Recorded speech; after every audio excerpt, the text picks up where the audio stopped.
काफी कुछ बोल रहे थे, जिनकी पूरी सरकार शराब में डूब गई, जिनके शीश महल घर घर में नफरत का कारण बन गए, और शायद उनको ब्लैक शब्द ज्यादा पसंद है। हर एक का अपना अपना एक भूतकाल होता है।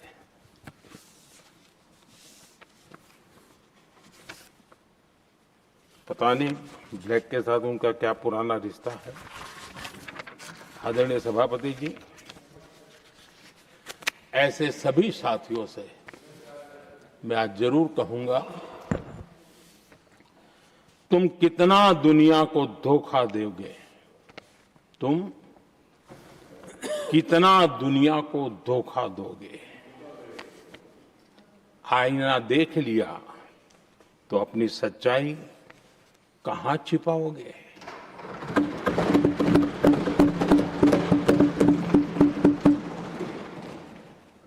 कांग्रेस हो, टीएमसी हो, डीएमके हो, लेफ्ट हो, ये दशकों से केंद्र में सत्ता में रहे हैं, सत्ता के भागीदार रहे हैं।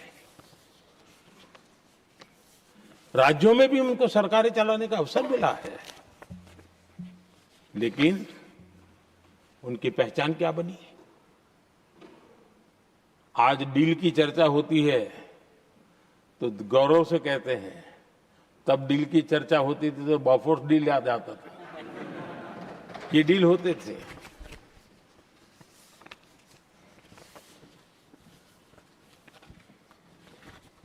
उन्होंने सिर्फ जेब भरने का काम किया। नागरिकों के जीवन में बदलाव आना ये उनकी प्राथमिकता नहीं थी। आदरणीय सभापति जी, मैं कुछ उदाहरणों के साथ भी बात बताना चाहता हूं, क्योंकि यहाँ चर्चा में ये सारे विषय आए हैं और इसलिए मुझे कहना बहुत जरूरी है। अब एक उदाहरण देता हूं मैं बैंकिंग सेक्टर का। बैंकिंग सेक्टर एक प्रकार से अर्थव्यवस्था की ग्रिड होता है। 2014 से पहले फोन बैंकिंग का कालखंड था। नेता के फोन जाते थे और उसके आधार पर करोड़ों रुपया दे दिए जाते थे, और गरीबों को तो बैंकों में दुत्कार मिलती थी, नफरत होती थी। देश की 50% से ज्यादा आबादी बैंक के दरवाजे तक नहीं देख पाई थी। कांग्रेस के नेताओं के फोन पर अरबों रुपये लोगों को दे दिए गए, और जो ले जाते थे वो अपनी पर्सनल प्रॉपर्टी मान करके पैसे हजम कर जाते थे। यही खेल चलता रहा। कांग्रेस और यूपीए के राज में, और आज जो इंडी अलायंस बन करके बैठे हैं, उनके राज में बैंकिंग व्यवस्था तबाही के कगार पर खड़ी थी। मैं नया प्रधानमंत्री के पद का दायित्व मुझे मिला, मैं एक देश के मुखिया से मैं मिला, ऐसे ही बात कर रहा था। मैंने कहा बैंकिंग की दृष्टि से हम कुछ आगे बढ़ना चाहिए। उन्होंने कहा पहले एक बार साहब जरा, अभी आप नए नए हो, आपके बैंकों की व्यवस्था का अध्ययन कर लीजिए। हम कैसे हिम्मत करें। एक देश के नेता ने कोई ये जानकारियां थी, उसने मुझे बताया, यहां इनको कोई परवाह ही नहीं। यानी एक प्रकार से उन्होंने जिस प्रकार से बैंकिंग व्यवस्था, एनपीए के पहाड़ खड़े हो गए थे। जहां भी देखो चर्चा चलती थी, एनपीए का क्या होगा, एनपीए का क्या होगा, कैसे बचेंगे। आदरणीय सभापति जी, चुनौती बड़ी थी, लेकिन हमने समझदारी से काम लिया। बैंकिंग व्यवस्था के सब कर्ता धर्ताओं को विश्वास में लिया। रिफॉर्म की आवश्यकता थी, हिम्मत के साथ रिफॉर्म किए, पारदर्शी व्यवस्था बनाई, ढेर सारे बैंकिंग रिफॉर्म्स हुए, और जो सरकारी बैंक दुर्बल हो चुकी थी, ठीक नहीं चल पाती थी, उसको हमने बड़ी बैंक के साथ मर्जर कर दिया। और मुझे याद है, किसी एक महाशय बड़े अपने आप को विद्वान मानने वाले लिखा था, अगर मोदी सरकार बैंकों में ये कर ले तो हिंदुस्तान का बहुत बड़ा रिफॉर्म हो जाएगा। वो काम मैंने आते ही कर दिए थे। आदरणीय सभापति जी, और इन सारी चीजों का नतीजा हुआ बैंकों में जो बीमारी घर कर गई थी, उस बीमारी से बैंकों को मुक्ति मिली। बैंकों का स्वास्थ्य सुधरा, लगातार सुधरा, अभी भी तेजी से आगे दौड़ रहे हैं। और बैंकिंग का जब स्वास्थ्य सुधरा तो लेन देन का कारोबार भी उनका बढ़ा, लोगों को पैसे मिलने लगे, सामान्य व्यक्ति को पैसे मिले। ऐसे ऐसे गरीब लोगों को लोन मिले जिनके लिए कभी बैंक के दरवाजे बंद थे, बेचारा दूर से देख करके उसे जाना पड़ता था। आज मुद्रा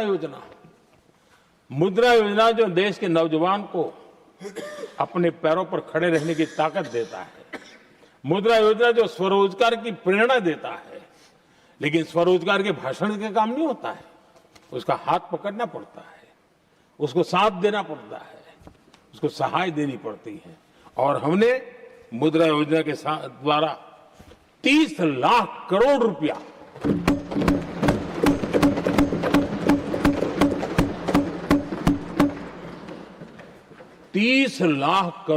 से ज्यादा लोन मुद्रा योजना के माध्यम से और बिना गारंटी देश के नौजवानों के हाथ में दिया और उन्होंने अपने कारोबार को आगे बढ़ाया। और गर्व की बात है, उसमें बहुत बड़ी मात्रा में माताएं बहनें भी हकदार बनी, लाभार्थी बनी।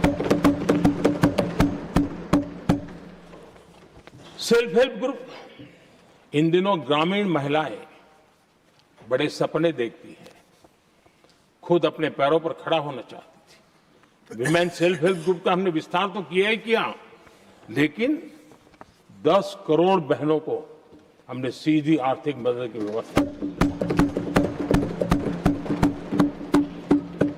हमारे एमएसएमई सेक्टर को हमने भरपूर लोन दी। और मैं आज बड़े संतोष के साथ, बड़ी जिम्मेवारी के साथ इस पवित्र सदन में कहना चाहता हूं, हमने एनपीए जिसके पहाड़ हुआ करते थे 2014 के पहले, आज उसको हमने नीचे निम्न स्तर पर ला करके खड़ा कर दिया है।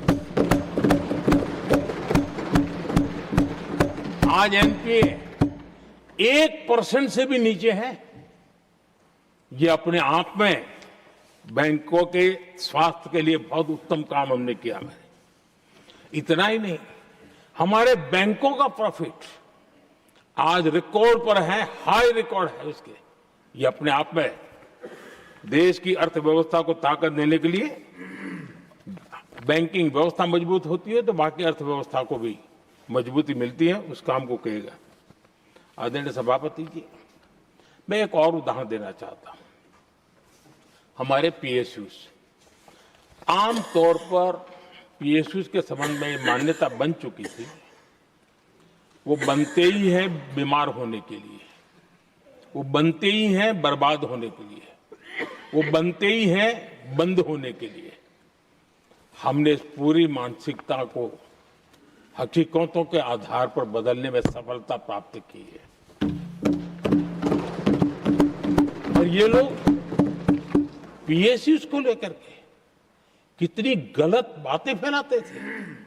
अर्बन नक्सल की तरह ऐसे पीएसयूज के दरवाजे के बाहर मजदूरों की मीटिंग करके भड़काने का पाप करते थे, गुमराह करने का काम करते थे। इन्होंने LIC, state bank of India और भी एचएएल, ऐसे हर एक को बड़ा भला बुरा हो रहा, इतना भद्दे तरीके से। जब उनकी सरकार थी तब तो ये इन चीजों को संभाल नहीं पाते थे, उसको कुछ कर भी नहीं पाते थे। आदरणीय सभापति जी, हमने इसमें भी हिम्मत दिखाई। हमने पीएसयूज के संबंध में भी रिफॉर्म्स किए, रिफॉर्म्स की एक लगातार परंपरा चलाई। आज एलआईसी बेस्ट तरीके से उसने पूरे कार्यकाल में अपना LIC का जन्म हुआ तब तक उत्तम से उत्तम परफॉर्मेंस का कालखंड उसका गुजर रहा है। जिन PSUs को कांग्रेस के नेता ताले लगवाने की कगार पर पहुंच चुका था और उसी पर अपनी राजनीतिक रोटी सेकने का प्रयास भी किया गया था, आज हमारे PSUs रिकॉर्ड प्रॉफिट पर हैं।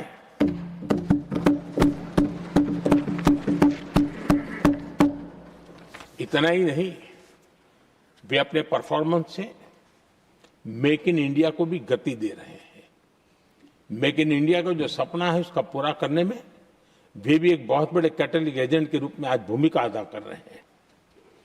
रिकॉर्ड संख्या में रोजगार बना रहे हैं। इतना ही नहीं, हमारे कुछ PSUs आज विश्व के अंदर जा रहे हैं, विश्व में भी अपनी ताकत दिखा रहे हैं, विश्व के साथ जुड़ रहे हैं, दुनिया के कई देशों के विकास यात्रा में वो भागीदार बन रहे हैं। आज हमारे PSUs को बहुत बड़े बड़े ऑर्डर देश से भी और देश के बाहर से भी मिलने लगे हैं। ये अपने आप में मैं जो कहता हूं ना, एक बहुत महत्वपूर्ण पड़ाव पर ये देश 25 साल है, उसका संकेत यहां नजर आता है। आदरणीय सभापति जी, कांग्रेस ने विश्वासघात करने के विषय में भी हमारे देश के अन्नदाता को भी नहीं छोड़ा। इस देश में 10 करोड़ किसान ऐसे हैं जिनके पास 2 हेक्टेयर से भी कम जमीन है, छोटे किसान हैं। उनकी तरफ कभी परवाह नहीं की गई, उनकी तरफ कभी देखा नहीं गया, नहीं उनके दिमाग में ये छोटे किसानों का कोई महात्म्य था। उनको लगता है कुछ बड़े लोगों को संभाल लिया तो गाड़ी चल जाएगी, और यही राजनीति करते रहे। आदरणीय सभापति जी, हमारे दिल में छोटे किसान के प्रति एक दर्द था। हम जमीनी हकीकतों से परिचित थे और उसी के कारण हम PM किसान सम्मान निधि योजना लेकर गए और आप इतने कम समय में हमारे इन छोटे किसानों के खाते में 4 लाख करोड़ रुपया हमने दिया है। 4 लाख करोड़ रुपया आंकड़ा छोटा नहीं होता है आदरणीय सभापति जी, और उसने हमारे छोटे किसानों को एक नई ताकत दी है, नए सपने देखने का सामर्थ्य दिया है। और मुझे पक्का विश्वास है कि हमारा किसान उस दिशा में जरूर भारत की आशा अपेक्षा के अनुरूप परिणाम देगा।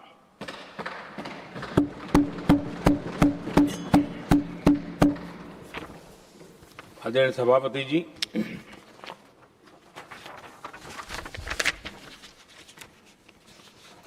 यहां कुछ साथियों ने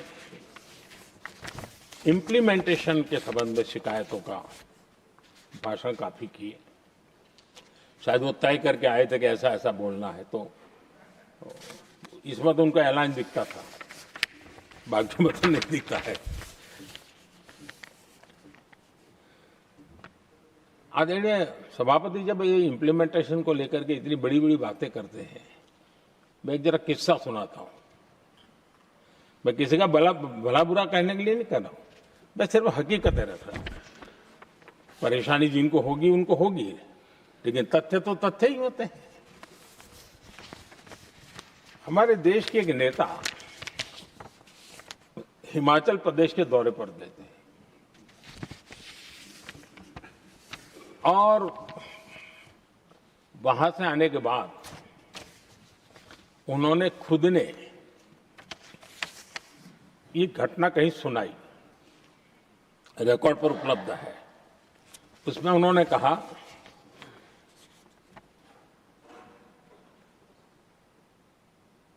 उस नेता ने क्या कहा, मैं उन्हीं के शब्द पढ़ रहा हूं।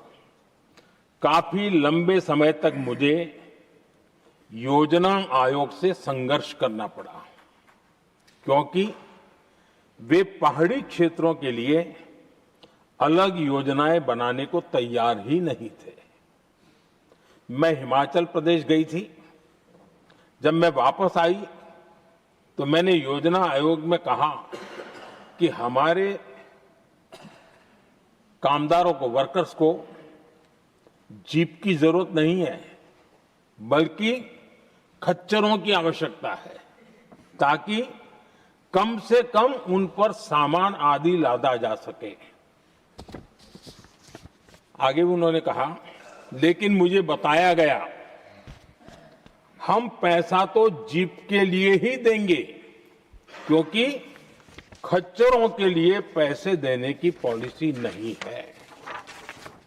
इसी भाषण में आगे वो कहती हैं, अब वहां सड़कें ही नहीं थी। उनका कहने का कारण यह था कि हिमाचल में जहां वो गई वहां सड़कें ही नहीं थी।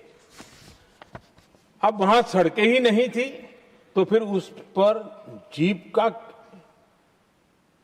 क्या लाभ हो सकता है? जीप लेकर के कौन जाएगा जहां रोड नहीं है? लेकिन उस समय योजना आयोग का जोर था, या तो जीप या तो कुछ भी नहीं।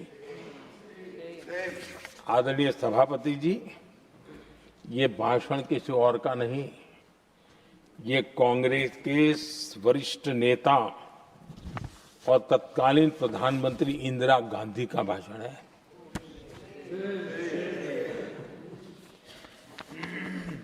कांग्रेस के लंबे शासनकाल में यही कार्यशैली रही, और जिसको इंदिरा जी खुद जानती भी थी कि ये पाप चल रहा है, लेकिन इस कार्य संस्कृति को सुधारने के लिए उन्होंने कोई कदम नहीं उठाया।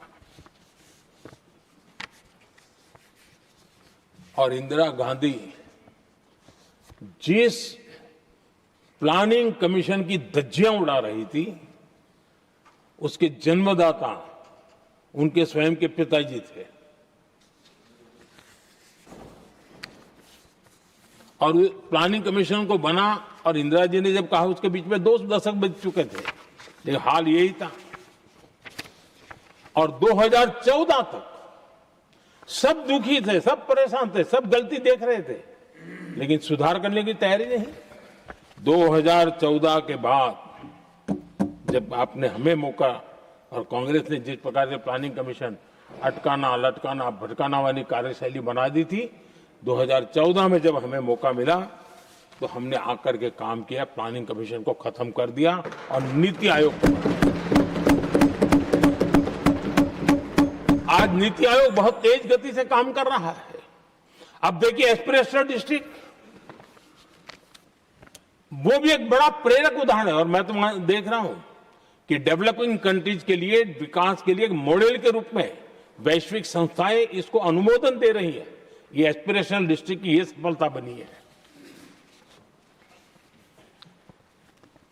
देश के कई जिले ऐसे थे जिसको पिछड़े मान करके छोड़ दिया गया था, और वहां करोड़ों लोगों की जो मौलिक जरूरतें थी उसको भी नकार दिया गया था। उनको तो ऐसे ही जीने के लिए मजबूर कर दिया गया था, और जो पिछड़े इलाके थे वो और पिछड़े होते गए और बर्बादी आती गई। और हालत तो सरकार में ऐसी थी कि जब किसी को पनिशमेंट ट्रांसफर करनी होती थी, पनिशमेंट पोस्टिंग देना होता, तो ऐसे ही जिलों में भेजा जाता था ताकि और खराब करे वो। ये हाल बन गया था, ये वर्क कल्चर बन गया था। हमने इस स्थिति को बदला। सबसे पहला आग्रह किया, यंग होनहार अफसरों को लगाया जाएगा और पूरा 3 साल का मौका उसको दिया जाए काम करने का। एक के बाद हम निर्णय किए, और आज देखिए किसी समय छत्तीसगढ़ का हमारा बस्तर एस्पिरेशनल डिस्ट्रिक्ट में था। आज वो बस्तर पूरे देश में बस्तर ओलंपिक के नाम से चर्चा में है।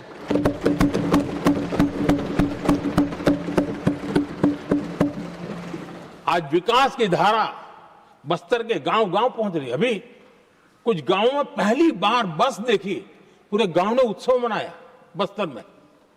ये परिस्थितियां छोड़ करके गए हुए हैं लोग, और यहां पर पता नहीं किस प्रकार से देश को कहां ले जाना चाहते हैं लोग। आदरणीय सभापति जी, इम्प्लीमेंटेशन क्या होता है, ये एस्पिरेशनल डिस्ट्रिक्ट एक बहुत बड़ा शानदार उदाहरण है। ऐसे तो सैकड़ों उदाहरण हैं, लेकिन मैं कहने के लिए इसको उल्लेख कर रहा हूं। कांग्रेस के हमारे साथियों को ये जो बदलाव आ रहा है उसमें इम्प्लीमेंटेशन नजर नहीं आ रहा है, और उनका तो एक ही वो प्लानिंग कमीशन वाला मॉडल है, जीप और खच्चर वाला मॉडल, यही वो लोग जानते हैं, उससे आगे कुछ नहीं जानते। और ये इम्प्लीमेंटेशन कैसे करते हैं? मेरा जन्म नहीं हुआ था उसके पहले सरदार वल्लभ भाई पटेल ने नर्मदा नदी पर बांध बांधने की कल्पना की। विषय तो पक्का हो गया, सरदार साहब नहीं रहे, खैर नेहरू जी ने शिलान्यास किया। अब इम्प्लीमेंटेशन देखिए इनको। मेरा जन्म नहीं हुआ था जब इसकी कल्पना की गई थी, और प्रधानमंत्री बनने के बाद मैंने उसका उद्घाटन किया, ये हाल है।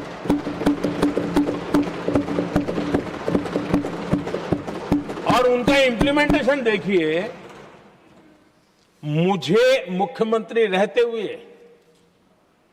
3 दिन अनशन पर बैठना पड़ा था नर्मदा सरदार सरोवर डैम के लिए, मेरे राज्य के किसानों के लिए। मैंने अपने आप को दांव पर लगा दिया था, तब जाकर के भारत सरकार को झुकना पड़ा, और तब जाकर के सरदार सरोवर डैम के कंस्ट्रक्शन को गति मिली, और यहां मैं पहुंचा तब मुझे उसका उद्घाटन करने का सौभाग्य मिला। और आज कच्छ तक, हावड़ा बीएसएफ के लोग जहां बैठते हैं वहां तक नर्मदा का शुद्ध पानी पीने के लिए पहुंच रहा है। इंप्लीमेंटेशन क्या होता है? और यहां पर इम्प्लीमेंट किसी ने शब्द पकड़ा दिया, हर एक के मुंह से वही निकल रहा था। हमने कांग्रेस की कार्यशैली को बदलने के लिए, जब मैंने देखा कई ऐसे काम थे अटके पड़े हुए, कोई पूछने वाला नहीं थे फाइलों में, और पॉलिटिकल फायदे के लिए अनाउंसमेंट कर दिए, दिए जला दिए, पत्थर लगा दिए, करना कुछ नहीं। आखिरकार मैंने एक टेक्नोलॉजी वाला प्लेटफॉर्म बनाया यहां आकर के, प्रगति के नाम से। ये प्रगति प्लेटफॉर्म का मैं उदाहरण देता हूं, आप हैरान हो जाएंगे। मुझे एग्जैक्ट याद नहीं है, लेकिन शायद हिमाचल में एक ट्रेन उन्होंने पार्लियामेंट में घोषित की थी, शायद ऊना और कोई। मेरे आने तक वो कागज पर भी उसका ड्राइंग नहीं बना था, बताओ, और चुनाव जीतने के लिए वो घोषणा कर दी। प्रगति के अंदर मेरे सामने विषय आया, ऐसे कई विषय मेरे सामने आए, और उस प्रगति के अंदर हमने एक एक प्रोजेक्ट क्यों अटके हुए, किस डिपार्टमेंट की काम में क्या मुसीबत आई है, किसने गलत तरीके से इसको आगे बढ़ाया, और बजट तो बढ़ता ही गया था। जो योजना 900 करोड़ में होनी थी वो 90,000 करोड़ तक पहुंच जाए, ये हाल करके रख दिया था इन्होंने। हमने एक टेक्नोलॉजी प्लेटफॉर्म बनाया, हर महीने बैठा, अभी मैंने 50वां एपिसोड पूरा किया उस मीटिंग का, और लगातार उस काम करते करते, और संबंधित राज्यों को भी बिठाया, उनकी कठिनाइयों को भी समझा, उसके इम्प्लीमेंटेशन में कौन मिनिस्ट्री का परेशानी हो रही है, किस स्टेट की परेशानी हो रही है, किस कानून की परेशानी हो रही है, हर एक की बारीकी से देखा। और आज मैं गर्व से कह सकता हूं कि इस प्रगति के इम्प्लीमेंटेशन को बारीकी से प्रधानमंत्री के स्तर पर देखे जाने के कारण 85 लाख करोड़ रुपीस का काम को गति मिली। 85 लाख करोड़ रुपीस के काम, आप कल्पना कीजिए, देश की कितनी बड़ी शक्ति को अनलॉक किया हमने। इंप्लीमेंटेशन कैसे होता है ये हमने करके देखा है। रेल हो, रोड हो, सिंचाई हो, ग्रामीण कोई व्यवस्था का काम, इन सारी चीजों को हमने इसमें लिया। अब जैसे जम्मू उधमपुर श्रीनगर बारामूला रेल लाइन, आज ये प्रोजेक्ट पूरा हुआ, और बर्फबारी में इन दिनों आपने देखा एक वीडियो बहुत पॉपुलर हुआ है, बर्फ के बीच में थे, चारों तरफ बर्फ की चादर छाई हुई है, और वंदे भारत ट्रेन निकल रही है, और लोग कहते हैं गलती मत करना, ये तो विदेश है, ये हिंदुस्तान है, ये रील चल रहे हैं बाजार में।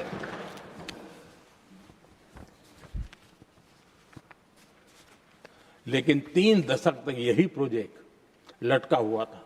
3 दशक 30 साल आप कल्पना कर सकते, 2 पीढ़ी आगे बढ़ जाए, ये यहीं के अटके पड़े थे। हमारी सरकार ने इसको पूरा किया।